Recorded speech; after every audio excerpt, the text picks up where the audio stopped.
दोस्तों, पाकिस्तान के general election 2024 8 फरवरी 2024 को होने वाले हैं, जिसमें पूरे पाकिस्तान से 12.6 करोड़ एलिजिबल वोटर अपने वोट का इस्तेमाल करके पाकिस्तान की नेशनल असेंबली और सूबाई असेंबलियों के लिए अपने हलकों से नुमाइंदे मुंतखब करेंगे। लेकिन हम में से कई लोगों को इलेक्शन से रिलेटेड बुनियादी बातों का पता नहीं है, जो एक वोटर को वोट देने से पहले पता होना चाहिए।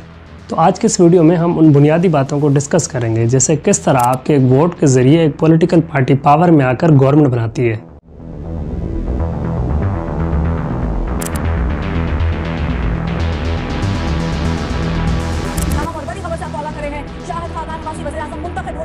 इमरान अहमद निजामी साहब ने 176 वोट हासिल किए।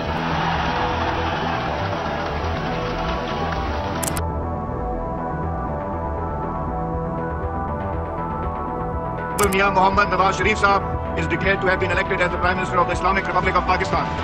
कि पाकिस्तान है तो हम सब हैं, अगर पाकिस्तान नहीं है तो कोई कुछ नहीं है।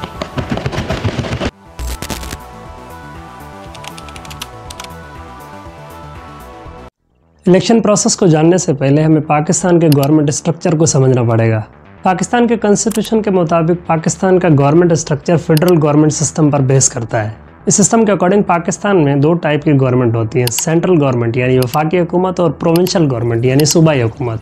पहले हम बात करते हैं सेंट्रल गवर्नमेंट की। पाकिस्तान में सेंट्रल गवर्नमेंट को पार्लियामेंट ऑफ पाकिस्तान यानी मजलिस शुरा कहा जाता है। पार्लियामेंट पाकिस्तान की सुप्रीम लेजिस्लेटिव अथॉरिटी है। ये दो हाउसेस से मिलकर बनती है, अपर हाउस जिसे सेनेट कहा जाता है और लोअर हाउस जिसे नेशनल असेंबली कहा जाता है।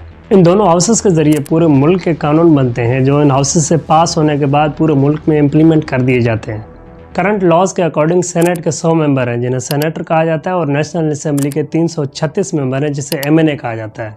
ये तमाम मेंबर पार्लियामेंट ऑफ पाकिस्तान जो इस्लामाबाद में मौजूद है, वहाँ मीटिंग करते हैं। आम जुबान में इनकी मीटिंग्स को इजलास कहा जाता है, और इन मीटिंग्स में मुल्क में बनने वाले नए कानूनों से रिलेटेड डिस्कशंस होती हैं। अब हम आते हैं अपने असल टॉपिक पर, यानी इन मेंबर्स की इलेक्शन किस तरह होती है। दोस्तों, पाकिस्तान में 3 टाइप्स की इलेक्शंस होती हैं: national assembly elections, senate elections और सूबाई असेंबली इलेक्शंस। नेशनल असेंबली के इलेक्शंस हर 5 साल बाद होते हैं और उनके मेंबर्स को अवाम डायरेक्ट वोटिंग के जरिए इलेक्ट करती है। इस पर्पज़ के लिए, जैसा कि हम पहले समझ चुके हैं, कि नेशनल असेंबली में टोटल 336 सीटें हैं, जिनमें से 70 मिनॉरिटी और वुमेन के लिए रिजर्व हैं।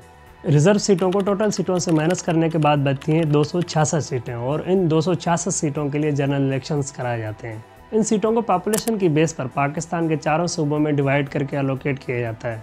ये सीटें फिक्स होती हैं और एक सूबे के अंदर फर्दर इन्हें पॉपुलेशन की बेस पर मुख्तलिफ हलकों में डिवाइड किया जाता है।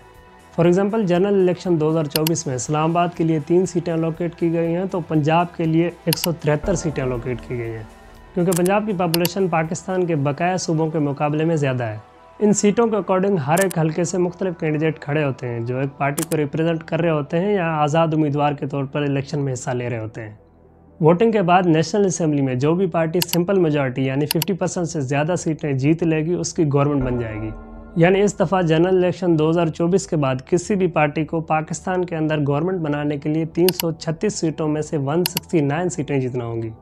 अगर तमाम पार्टियों में से कोई भी पार्टी 169 सीटें नहीं हासिल कर सकती, तो उसे गवर्नमेंट बनाने के लिए आज़ाद उम्मीदवारों को अपने साथ मिलाना पड़ेगा या किसी और पार्टी के साथ अलायंस बना के गवर्नमेंट बनानी पड़ेगी।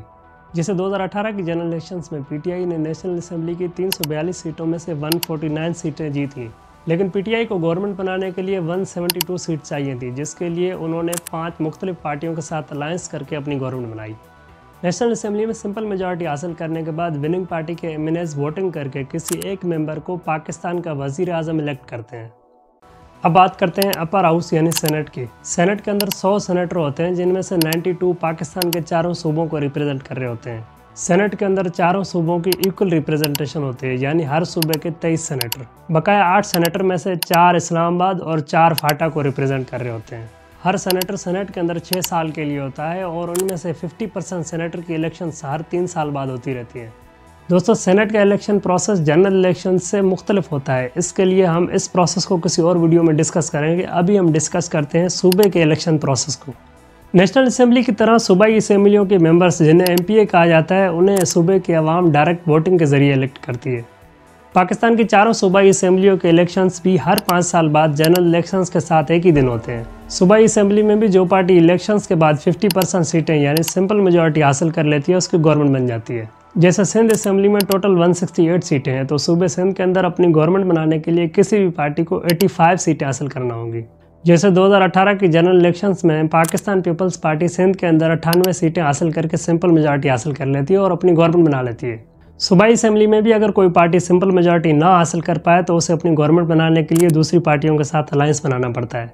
जैसे 2018 की जनरल इलेक्शंस में पीटीआई ने पंजाब असेंबली की 371 सीटों में से 184 सीटें तो हासिल कर ली, लेकिन सिंपल मेजॉरिटी ना हासिल कर पाई, जिसके लिए पीटीआई को पंजाब सूबे में अपनी गवर्नमेंट बनाने के लिए पाकिस्तान मुस्लिम लीग काफ के साथ अलायंस बनाना पड़ा। सिंपल मेजॉरिटी के बाद विनिंग पार्टी अपने एमपीएस में से किसी एक एमपीए को वोटिंग के जरिए उस सूबे का वजीर आला मुंतखब करती है।